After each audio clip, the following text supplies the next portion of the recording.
आज अध्ययन का विषय है इतिहास। उसमें चैप्टर है 19वीं शताब्दी में सामाजिक एवं सांस्कृतिक जागरण, धर्म सुधार आंदोलन। हमारे देश में अनेक धर्म सुधार आंदोलन हुए, जैसे ब्रह्म समाज की स्थापना राजा राम मोहन राय ने, आर्य समाज की स्थापना स्वामी दयानंद सरस्वती ने, अहमदिया आंदोलन, देवबंद आंदोलन, अनेक आंदोलन हुए।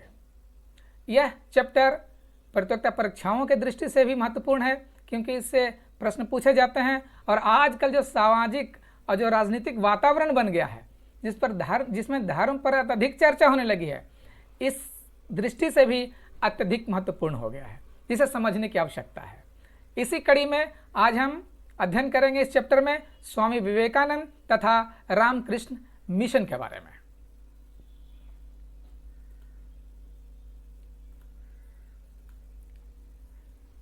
स्वामी विवेकानंद जी का जन्म 12 जनवरी 1863 को कोलकाता में हुआ था।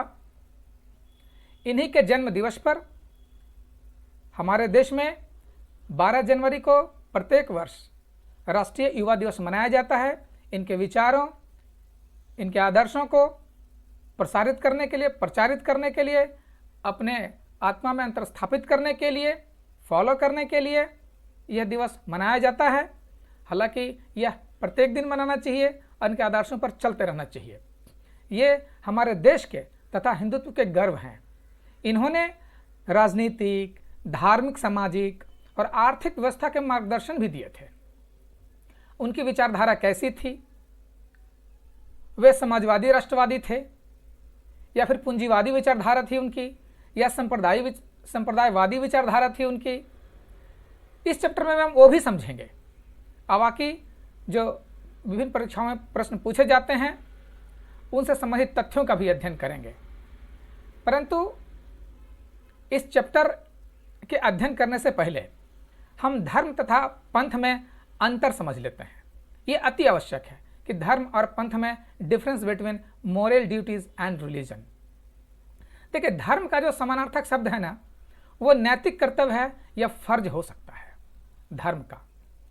अंग्रेजी में इसको मोरल ड्यूटी या फिर मोरल ऑब्लिगेशन भी कह सकते हैं। जैसे कि मान लिया जाए कि अब कोई रोड पे, सड़क पे गिरा हुआ व्यक्ति या एक्सीडेंट किया हुआ व्यक्ति मिला और हम उस रास्ते से गुजर रहे हैं, तो हमारा धर्म क्या कहता है, हमारी मोरल ड्यूटी क्या है? इसी दृष्टांत से हम धर्म की परिभाषा समझ सकते हैं कि धर्म क्या है। हमारा धर्म है कि उसे उठाकर जाकर हॉस्पिटल भर्ती कर दें, या फिर कम से कम जो जहां तक किसी से बन सके उतना मदद कर सके उसे। यही धर्म है। जैसे पिता धर्म क्या है? अपने पुत्र के प्रति, अपने पुत्री के प्रति। पुत्र का क्या धर्म है अपने पिता के प्रति? एक राजा का या फिर शासक का अपने राज के प्रति क्या धर्म है? मानव धर्म क्या है? मनुष्यता धर्म क्या है? जीवों पर दया करना, वैसा धर्म है। हमारा राष्ट्र धर्म क्या है? इस तरह धर्म के जीवन शैली का रास्ता ईश्वर की ओर ले जाता है। परंतु इसके उलट पंथ का जो समानार्थक शब्द है वह संप्रदाय हो सकता है, जिसका आशय पूजा पद्धति से है। इसे अंग्रेजी में रिलीजन भी कहा जाता है। इसके अंतर्गत पूजा पद्धति यानी वर्शिप का मेथड, कर्मकांड, कपड़े पहनावे के तरीके, ड्रेस कॉस्ट्यूम्स, भजन कीर्तन, प्रेयर के तरीके, मेथड ऑफ प्रेयर्स आ सकता है। हालांकि यह धर्म या ईश्वर की प्राप्ति में सहायक हो सकता है, परंतु अगर इस पर ज़्यादा कट्टरता से ध्यान दें और दूसरे पर अगर थोपें यह पद्धति, पूजा पद्धति, तो दंगा भी हो सकता है, झगड़ा भी हो सकता है। तो हमारे जो कुछ असामाजिक तत्व हैं जो कि अत्यधिक पंथवादी हो करके और देश में जो नफरत फैला देते हैं, क्योंकि हमारे देश में जो है ना 1000 से ज़्यादा पंथ हैं, अनेक तरह के हमारे ड्रेस हैं, अनेक तरह की पूजा पद्धति है। कोई किसी तरह से पूजा करता है, कोई किसी तरह से पूजा करता है। कोई व्यक्ति रास्ते में जा रहा है, बहुत विपत्ति में है, तो वो मज़ार के प्रति भी नमस्ते कर लेते कि कुछ भगवान हमारी मदद कर दो विपत्ति में। हमें हॉस्पिटल में भर्ती है, हमारे परिवार उसको ठीक कर दो। वो अगर उससे आगे बढ़ा, मिल गया मंदिर, वहाँ भी सिर झुका लेता है कि हे ईश्वर वहाँ भी ठीक कर दो। कुछ तरह का चर्च मिल जाएगा, वहाँ भी प्रणाम कर लेगा। विपत्ति में आदमी हर एक जगह ठोकर खाता है, हर एक जगह विनती करता है, प्रेयर करता है। हम ये नहीं कह सकते कि तुम इसी पद्धति से प्रेयर करो। विपत्ति में आदमी कुछ अपने उसकी मर्जी है, वो अपनी मर्जी से या अपनी इच्छा से कोई भी पंथ के प्रति विश्वास व्यक्त कर सकता है। अगर ईश्वर के प्रति ईश्वर ने उसे ठीक नहीं किया, यानी उसे कुछ उल्टा हो गया है ना, तो भगवान के प्रति गुस्सा भी कर सकता है, ईश्वर के प्रति, अल्लाह के प्रति गुस्सा भी कर सकता है कि तूने मेरे साथ अच्छा नहीं किया। वो नाराजगी जाहिर कर सकता है। कोई तीसरा व्यक्ति ये नहीं कह सकता कि तुम ईश्वर को ऐसे गुस्सा मत करो, इस तरीके से गुस्सा मत करो। उसका पर्सनल व्यक्तिगत मसला है। ईश्वर के साथ उसकी संवाद जो हुई थी जब वो विपत्ति में था, उसे पूर्ण नहीं हुआ तो इस गुस्सा कर सकता है। कोई तीसरा व्यक्ति उसमें दखल नहीं दे सकता। इसलिए कहा जाता है कि एक व्यक्तिगत मसला है। तथा अनेक जो व्यक्ति हैं इसी पंथ का, इसी रास्ते का फायदा उठा करके, कई जो हैं हमारे असामाजिक तत्व पंथ का फायदा उठा करके करोड़पति बन जाते हैं, कई वोट लेकर के राजनीतिक सत्ता हासिल कर लेते हैं, कई तो जेल में हैं। कई व्यक्ति तो असामाजिक तत्व पंथ जो है वो धर्म का आड़ में जो पंथवादी रास्ता अपना करके वो अत्याचार और शोषण करने के जुर्म में और साबित भी हो जाता है, वो जेल में भी बंद है और इसी तरह से आगे भी चलता उनका रहता है। तो इन्हीं सब चीज़ों को ध्यान में रखते हुए हमारे जो भारतवर्ष के संविधान में सेकुलर शब्द यानी पंथ निरपेक्ष, धर्म निरपेक्ष नहीं, धर्म तो वो है जो कि ईश्वर की रास्ता की ओर लेके जाता है, परंतु ये पंथ निरपेक्ष शब्द यानी सेकुलर शब्द का उपयोग किया गया है हमारे संविधान के प्रस्तावना में। हालांकि ये जो विवाद है ना कि पंथ और धर्म, ये जो भ्रम है, ये कंफ्यूजन आया कहाँ से? क्योंकि अंग्रेजी में धर्म और पंथ के लिए अलग अलग शब्द उपलब्ध नहीं है, दोनों के लिए रिलीजन शब्द का प्रयोग किया गया है। और लोग चाहते भी कि एक ही रहें, ताकि हम पंथ का नाम लेकर के, धर्म का नाम लेकर के पंथ का रास्ता अपना लें, उन पर थोप दें, कट्टरता अपना लें और नाम लगा कि हम धर्म के लिए कर रहे हैं। धर्म तो इधर है, ये वाला धर्म है, ये वाला पुत्र धर्म और मानव धर्म, ये धर्म है। लेकिन इसका लोग कंफ्यूज में रहे हैं कि मैं जब धर्म की बात करता हूं तो लोग ये समझें, मानव धर्म समझें, लेकिन असल में वो फायदा उठाने के लिए इनका प्रयोग करने लगते हैं। वो नहीं चाहते हैं कि रिलीजन शब्द में बाइफर्केशन यानी अलग अलग शब्दों की व्याख्या हो जाए, धर्म और पंथ अलग अलग लोग समझने पाने लगे कि जो लोग समझना शुरू कर देंगे तो उनकी दुकानें बंद हो जाएगी। तो रिलीजन में जितने सकारात्मक शब्द हैं, हम कह सकते हैं कि रिलीजन में अगर अलग अलग करें, रिलीजन में धर्म और पंथ को अलग अलग, कि रिलीजन में जितने सकारात्मक शब्द हैं वो धर्म है और जो नकारात्मक शब्द हैं, कट्टरता, वो पंथ में हो सकता है।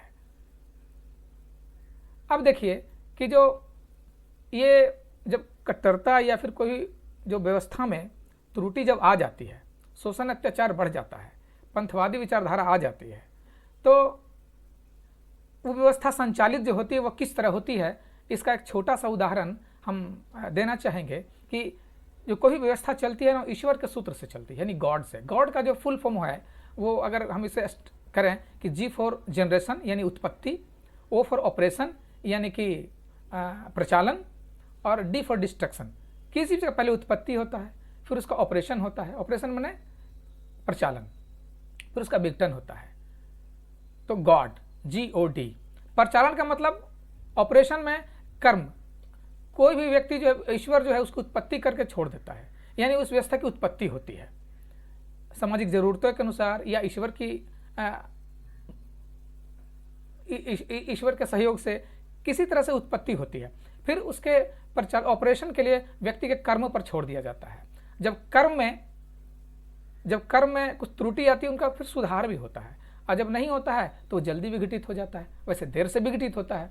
तो ये ईश्वर का सूत्र का नियम है। जैसे एक उदाहरण के स्वरूप हम समझ लेते हैं कि कोई राजनीतिक व्यवस्था है, तो सबसे पहले जो हमारे पूर्वज थे वो कबीला में रहते थे। क्यों कबीला में रहते थे? क्योंकि जानवरों से उनको परेशानी थी, तो कबीलों के सरदार होते थे।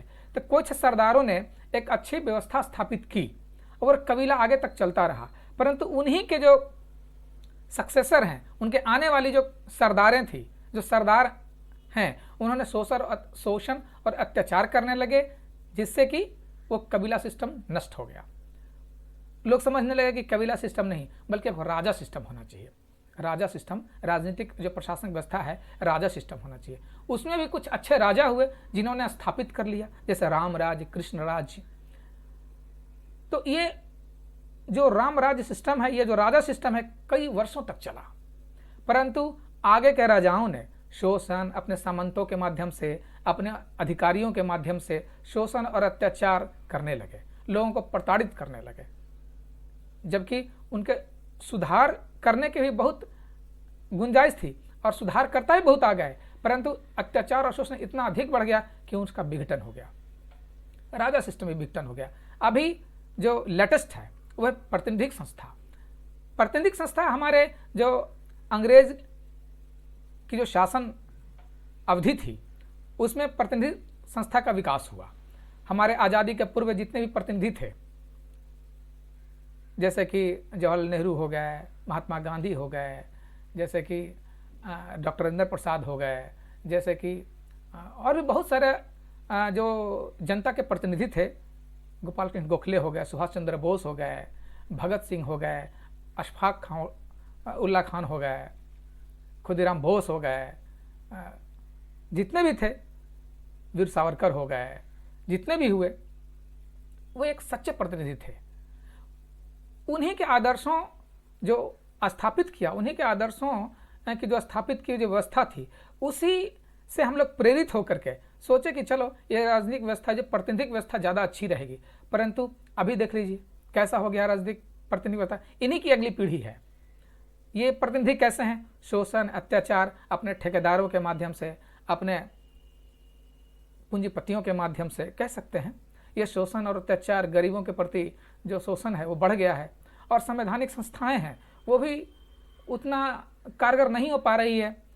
हमारे जो बहुत प्रयास कर रही है, जैसे कि सुप्रीम कोर्ट ने बहुत प्रयास किया है, और चुनाव आयोग ने बहुत प्रयास किया है, जैसे कि CAG ने बहुत प्रयास किया है, परंतु ये जो प्रयास है वो और अधिक करने चाहिए, वरना ये जो प्रतिनिधिक संस्था है उससे लोगों का विश्वास उठ जाएगा, और अंत में यह भी अपने समय से पहले ही जल्दी विघटन हो जाएगा, और गॉड का जो, ईश्वर का जो फॉर्मूला है उस पर चलेगा, जल्दी ही विघटन यानी डिस्ट्रक्शन हो जाएगा। तो इस तरह से राजनीतिक व्यवस्था का जो हमने विकास देखा वो इस तरह का विकास है। सामाजिक व्यवस्था में वही चीज़ है कि सबसे पहले जो सामाजिक व्यवस्था आती है उसमें नैतिकता रहती है, वो एक व्यवस्था स्थापित होती है, कुछ अच्छी चीज़ें रहती है, उस आगे बढ़ती है, परंतु आगे चल के नैतिक पतन हो जाता है। उसी व्यवस्था में आगे की पीढ़ी नैतिक पतन कर लेते हैं। अगर महापुरुष कोई हो उसमें सुधार किए, कुछ कानून बने उससे रिलेटेड सामाजिक व्यवस्था से, तो आगे बहुत दिन तक चलता है, वरना वह विघटन या समाप्त हो जाता है। उसी प्रकार धार्मिक व्यवस्था है। धार्मिक व्यवस्था, कोई धार्मिक व्यवस्था स्थापित होती है, वेद, उपनिषद, गीता, कुरान, बाइबिल इत्यादि जो अच्छी जो बातें हैं वो स्थापित होती है, लेकिन उसी में जो अगली पीढ़ी है उसी का नाजायज़ फायदा उठाते हैं, जैसे कर्मकांड, पाखंड इत्यादि जो करके वह, जैसे आप देख लीजिए कि इतना पंथवादी पाकिस्तान ले लीजिए, वो पंथवादी विचारधारा पर तो स्थापित ही हुआ।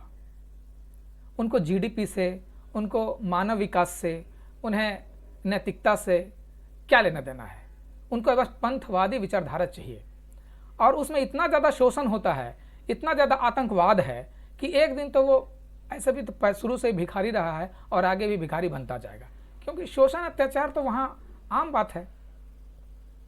तालिबानियों को ले लीजिए, वही पंथवादी विचारधारा पे हैं। लोग कहते हैं कि तालिब का अर्थ होता है विद्यार्थी एंड स्टूडेंट, वह स्टूडेंट है, वह कैसा स्टूडेंट है जो आतंकवाद फैलाते हैं, जो कि अपनी जो विचारधारा है पंथवादी विचारधारा पर ज़्यादा चल करते हैं।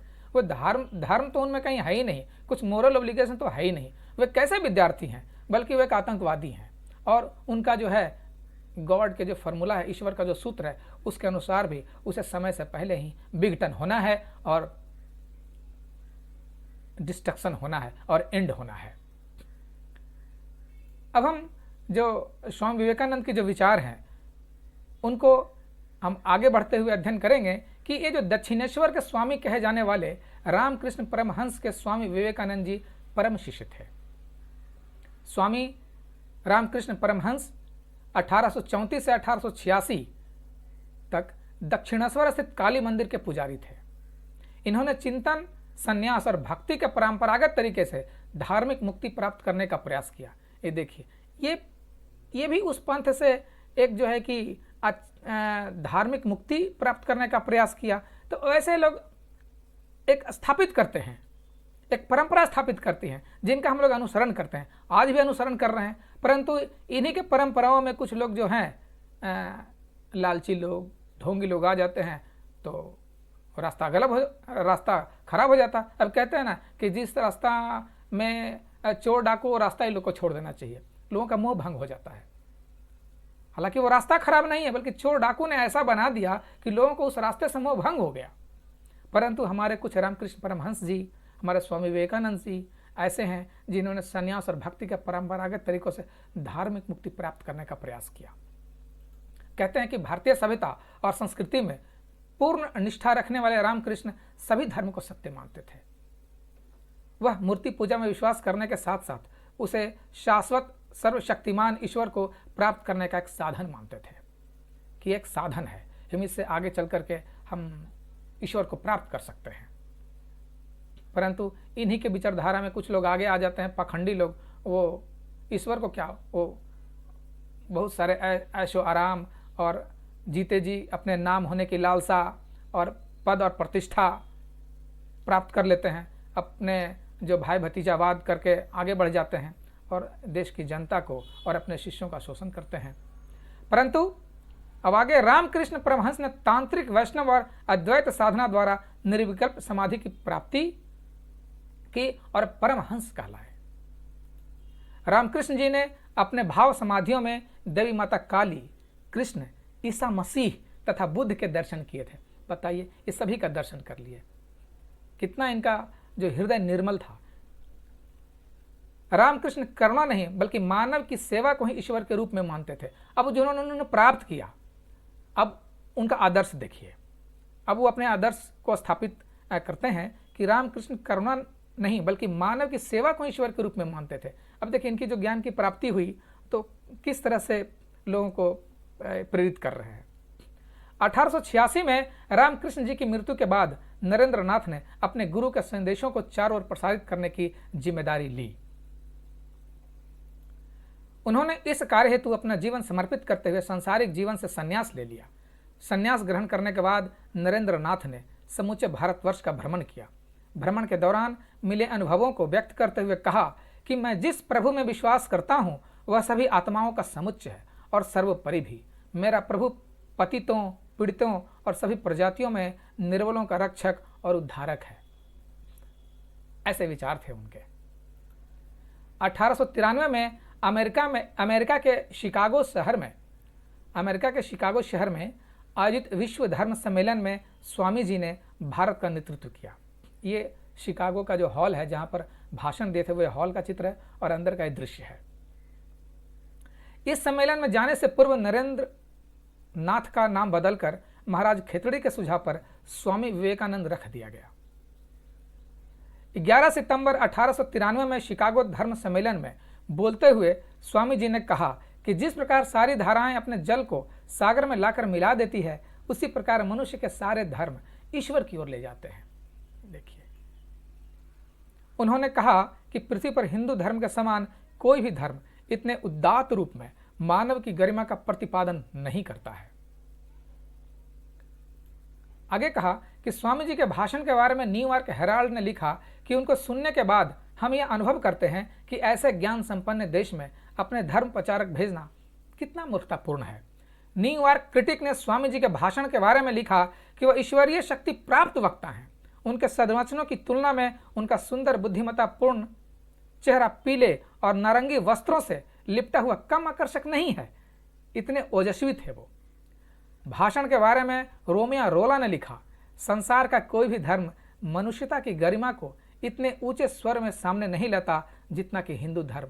अब देखिए, यहाँ से जो है एक आदर्श स्थापित करें मनुष्यता की गरिमा को, वो एक पंथ और पद्धति का नहीं बता रहे हैं, बल्कि मनुष्यता की गरिमा को स्थापित कर रहा है हिंदू धर्म। 1896 में स्वामी जी ने अमेरिका में वेदांत सभाओं की स्थापना की। 1897 में अमेरिका प्रवास से वापस आने के बाद स्वामी जी ने रामकृष्ण मिशन की स्थापना की, जिसे 1909 में सोसाइटी पंजीकरण अधिनियम के अंतर्गत पंजीकृत कराया गया। रामकृष्ण मिशन का कोलकाता, वेलूर मठ और अल्मोड़ा के मायावती नामक स्थानों पर मुख्यालय खोला गया। ये लोगो है रामकृष्ण मिशन की। रामकृष्ण मिशन में कार्यरत सन्यासी जनसाधारण के कष्टों के निवारण, रोगियों को चिकित्सा सुविधा उपलब्ध कराना, अनाथों की देखभाल आदि के माध्यम से सक्रिय समाज के सेवा के प्रति समर्पित थे। स्वामी विवेकानंद ने कहा कि मोक्ष संन्यास से नहीं बल्कि मानव मात्र की सेवा से प्राप्त होता है।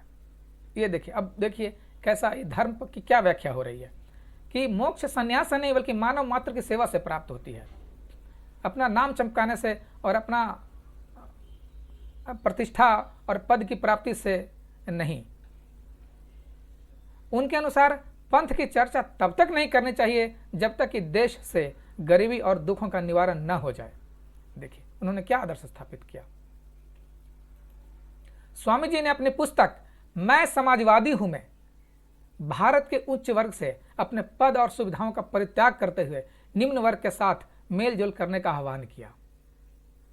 अब यहां से उत्तर मिलता है कि स्वामी जी अपनी पुस्तक मैं समाजवादी हूं लिखा उस विचारधारा से जुड़े थे और उन्होंने कहा कि जो उच्च वर्ग है अपने पद और सुविधाओं का परित्याग करते हुए, अब देखिए आजकल के जो हमारे नेता लोग हैं कि पद और सुविधा तो इतना उनको मिलता है, क्या परित्याग करेंगे। कर्मचारियों को पेंशन नहीं दिया, खुद पेंशन लेते रहते हैं, क्या अपने पद और सुख सुविधाओं का परित्याग करेंगे। और निम्न वर्ग के साथ मेलजोल करने का आह्वान किया। स्वामी जी ने कहा कि जब तक देश में लाखों लोग भूखे तथा अज्ञानी हैं, मैं ऐसे प्रत्येक व्यक्ति को देशद्रोही समझूंगा। उन्होंने उनकी मेहनत की कमाई से शिक्षा ग्रहण की पर उनकी परवाह नहीं करते। अब देखिए देशद्रोही किनको समझ रहे हैं वो, और आजकल के जो वातावरण है, सामाजिक वातावरण, देशद्रोही किन्हें समझा जाता है। एक पंथ है, अपने देश में हजारों पंथ है, हजारों क्या लाखों पंथ कहिए, अलग अलग टाइप का पंथ है, अलग अलग पद्धति है। अगर उन एक को फॉलो नहीं करेंगे देशद्रोही कहे जाएंगे। जबकि ये कहते हैं कि देश का जो भूखा और अज्ञानी है ना, आप देश के संसाधन से पढ़े और फिर अपनी पढ़ाई का कुछ पद पा गए और देश की जो अज्ञानी जनता है उनको ज्ञान नहीं दिए, जैसा कि हम लोग भी ज्ञान देने का कोशिश कर रहे हैं। ज्ञान बांटने का ज्ञान क्या देंगे, जो अध्ययन किया है उसे बांटने का प्रयास कर रहे हैं। और भूखा और अज्ञानी है, अगर इनकी परवाह नहीं करते तो आप देशद्रोही हैं। तो ये थे उनके देशद्रोही के विचार। स्वामी जी ने कहा कि मैं ऐसे धर्म या ईश्वर यानी पंथ को नहीं मानता जो विधवाओं के आंसू न पोंछ सके या किसी अनाथ को एक टुकड़ा रोटी भी न दे सके। वेद, कुरान तथा सभी पंथों को अब कुछ समय के लिए विश्राम करने दे। देश में कितनी बेरोजगारी बढ़ गई है, कितनी गरीबी बढ़ गई है। तो ऐसे धर्म या ईश्वरीय पंथ को नहीं मानते थे वो, जो बेरोजगारी, गरीबी या किसी दुखियारी की दुख को दूर ना कर सके, बेरोजगारी न कम कर सकें, गरीबी न दूर कर सकें और पंथवादी विचारधारा में लगे रहें। तो ऐसे सभी पंथों को कुछ समय के लिए विश्राम करने देना चाहिए। महिलाओं के बारे में स्वामी जी ने कहा कि 500 समर्पित व्यक्तियों के साथ मुझे इस देश को सुधारने में 50 वर्ष लगेंगे, लेकिन 50 समर्पित स्त्रियों के सहयोग से मैं यह कार्य कुछ ही वर्षों में संपन्न कर सकता हूँ। उनकी पुस्तक है जाति, संस्कृति और समाजवाद। उनके एक और पुस्तक है कर्मयोग। बहुत सारे पुस्तक हैं, आप उन्हें पढ़ सकते हैं, PDF में मिल जाएगा। धार्मिक अंधविश्वास यानी पंथ, जहाँ अंधविश्वास आता है तो पंथ में अंधविश्वास रह सकता है, नहीं भी रह सकता है, लेकिन धर्म में कभी अंधविश्वास नहीं होता। धर्म जो हम लोग आगे पढ़ चुके हैं, और पंथ जिसमें कि अंधविश्वास हो भी सकता है, नहीं भी हो सकता है। जैसे रामकृष्ण परमहंस जी के जो पंथ है उनमें कोई अंधविश्वास नहीं था, उन्होंने ईश्वर की प्राप्ति की थी। सभी धर्मों के जो व्यक्ति हैं ईसा मसीह के दर्शन कर लिए थे, उन्होंने पैगंबर के दर्शन कर लिए थे। स्वामी जी ने कहा कि हमारा धर्म रसोइया घर में है, हमारा ईश्वर खाना बनाने के बर्तन में है, हमारा धर्म है मुझे छुओ मत, मैं पवित्र हूँ। यानी छुआछूत के बारे में वे कह रहे हैं कि ये धर्म, ये सब कहाँ से आ जाता है, ये सब एक पंथवादी में ये सब जो कुरीतियाँ हैं वो आ जाती है। तभी तो भारत ने सेकुलर पंथ निरपेक्ष रहने का जो और उसको बढ़ावा देने का निर्णय लिया है वो कितना सटीक प्रतीत होता है। यदि यह 1 शताब्दी तक और चलता रहा, नहीं छुआछूत और चलता रहा, तो हम सब पागल खाने में होंगे। ये थे हमारे स्वामी विवेकानंद के विचार। स्वामी जी के अनुसार हम मानवता को वहां ले जाना चाहते हैं जहां ना वेद है, ना कुरान, ना बाइबिल, यानी मानव धर्म को आगे बढ़ाना चाहते हैं, मानव धर्म को। जैसा कि हम लोग ने धर्म के बारे में पहले कहा था, देखिए ये उसी की ओर इंगित कर रहे हैं जो हम लोगों ने जो चर्चा किया शुरू में कि धर्म क्या है। अब देखिए मानव धर्म है, ये कहीं वो एक पद्धति को नहीं बता रहे हैं, ये वो सारे पद्धति को मानते थे। अब देखिए सुभाष चंद्र बोस ने स्वामी विवेकानंद के बारे में लिखा कि जहां तक बंगाल का संबंध है, हम विवेकानंद को आधुनिक राष्ट्रीय आंदोलन का आध्यात्मिक पिता कह सकते हैं। राष्ट्रीय आंदोलन में जो आज़ादी की जो आंदोलन है उसमें आध्यात्मिक पिता कह सकते हैं उनको। ये हमारे सुभाष चंद्र बोस जो हैं, जो कि एक राष्ट्रवादी विचारधारा, एक थोड़ा वामपंथी विचारधारा से भी जुड़े हुए थे और राष्ट्रवादी विचारधारा से थे, उन्होंने कहा कि विवेकानंद को आधुनिक राष्ट्रीय आंदोलन का आध्यात्मिक पिता कह सकते हैं। इंडियन अनरेस्ट के लेखक शिरोल ने विवेकानंद के उद्देश्यों को राष्ट्रीय आंदोलन का एक प्रमुख कारण माना। विवेकानंद की बहन, धर्म बहन, देखिए यहाँ पंथ बहन नहीं है, यहाँ धर्म बहन है। इससे भी हमें इशारा होता है कि धर्म क्या चीज़ है। हम लोग इससे रास्ता अपना सकते हैं, एक आदर्श ले सकते हैं, एक मार्गदर्शन ले सकते हैं कि धर्म क्या चीज़ है। कि विवेकानंद की बहन यानी धर्म बहन सिस्टर निवेदिता का भारत के स्वतंत्रता आंदोलन में महत्वपूर्ण योगदान है। आशा करते हैं कि इस चैप्टर से प्रतियोगिता परीक्षाओं में और जीवन शैली को एक धार्मिक बनाने में कुछ सहयोग मिलेगा। और इन्हीं शब्दों के साथ हम जय हिंद, जय भारत।